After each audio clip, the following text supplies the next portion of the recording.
Guaranteed to offend someone, it is I, your grumpy guide to all things gaming, the toxic gatekeeper, the man with no plan, the OGGM.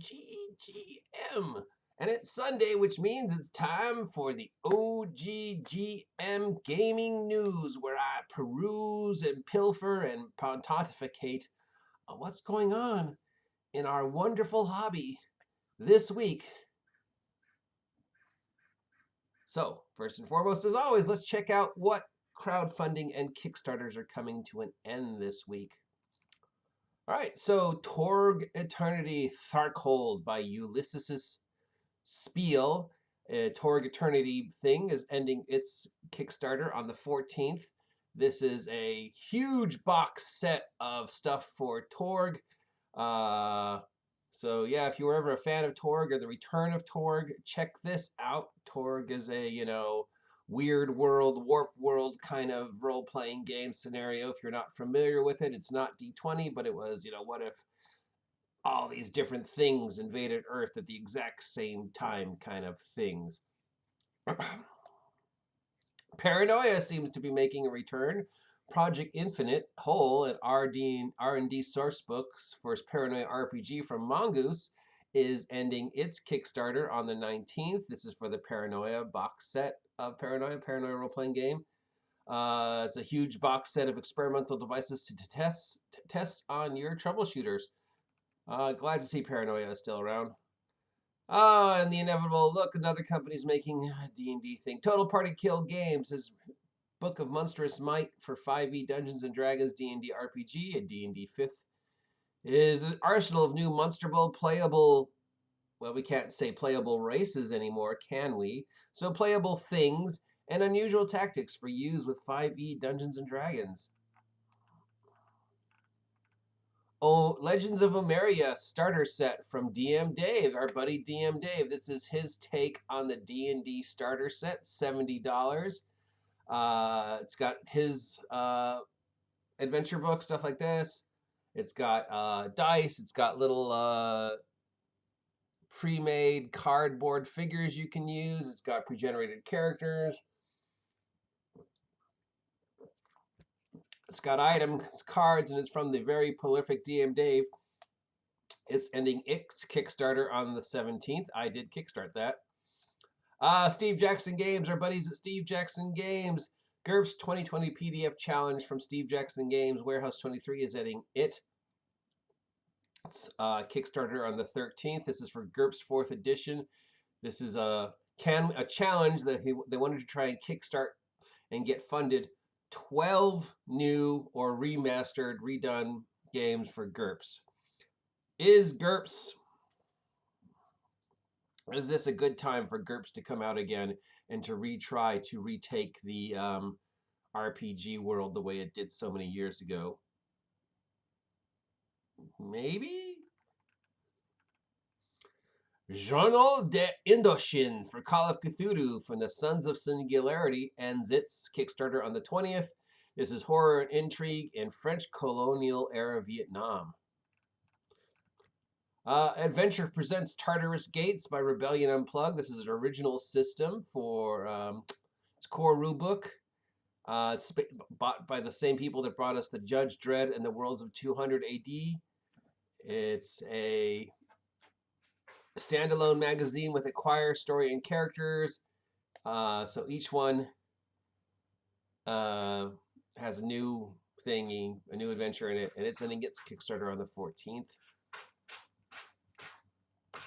Path of the Vanished by Pacesetters Games. It's a 5e and BNX RPG campaign for ending its Kickstarter on the 23rd. I'm not sure how you can say, 5e and BX in the same one, but whatever.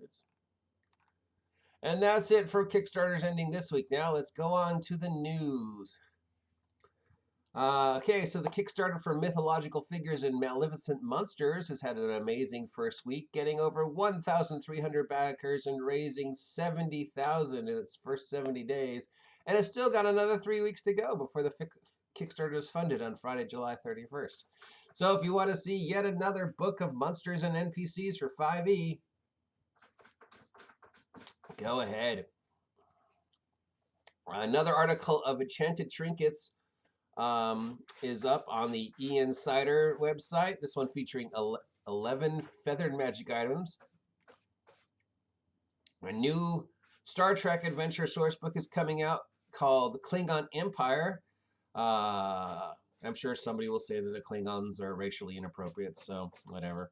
Privateer Prince has announced they're bringing the Iron Kingdom's fantasy steampunk setting to 5e with Iron Kingdom's Requiem. I'm not a fan of steampunk, but I really liked the Iron Kingdom stuff and the Iron Kingdom's miniature game.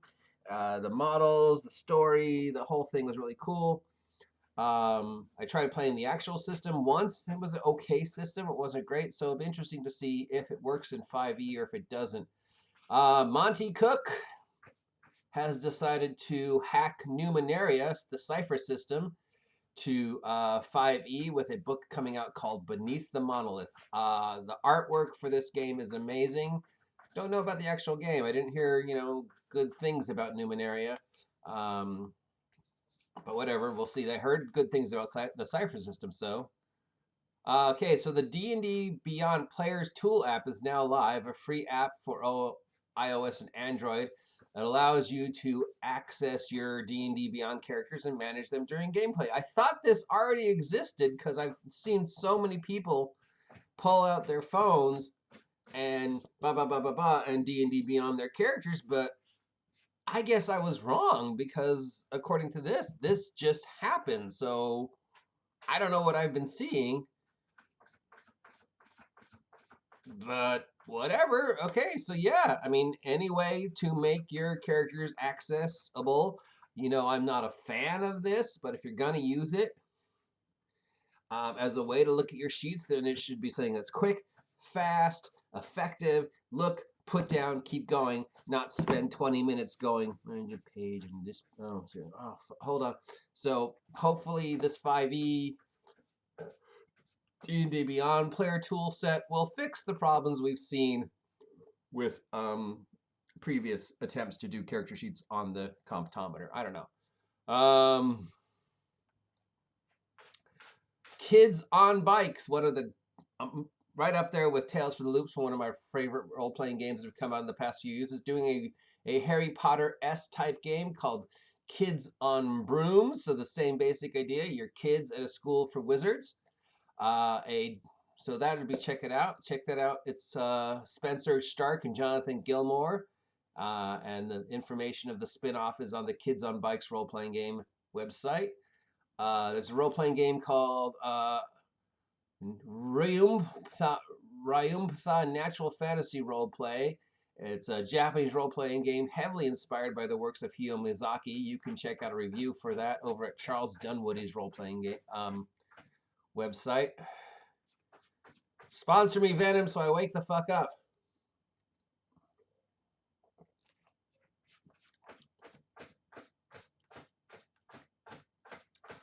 Okay, now on to the controversy news.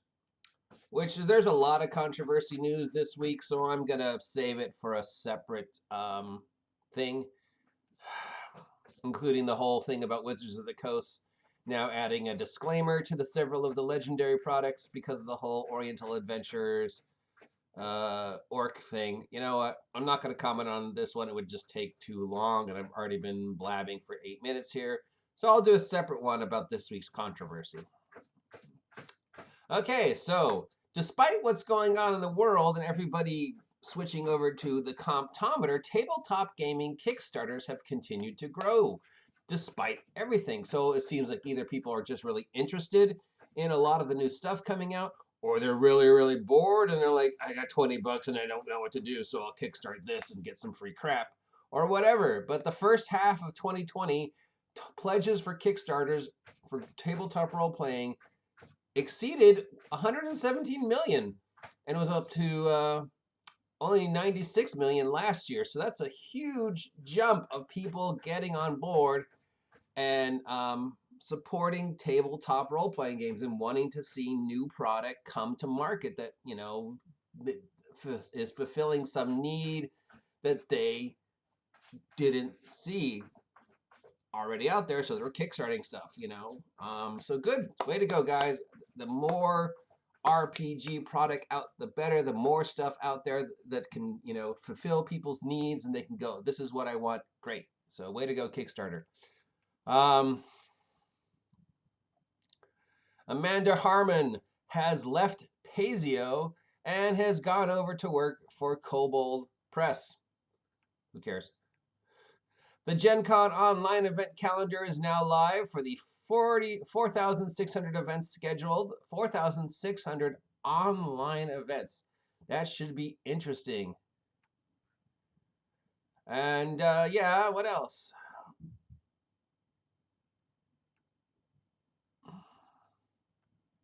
That's all I have for this week. That's not in relation to the controversy stuff, which again, I'll talk about on a separate one because there's just not the place for this. This is just supposed to be news. Again, Wizards of the Coast is putting up free stuff on their website. So I assume now all that free stuff has got the whole warning on it that it didn't have last week. DM Dave, whose Kickstarter just started, has got free stuff going up on their site every week. The Arcane Library has got free stuff going up on their website every week.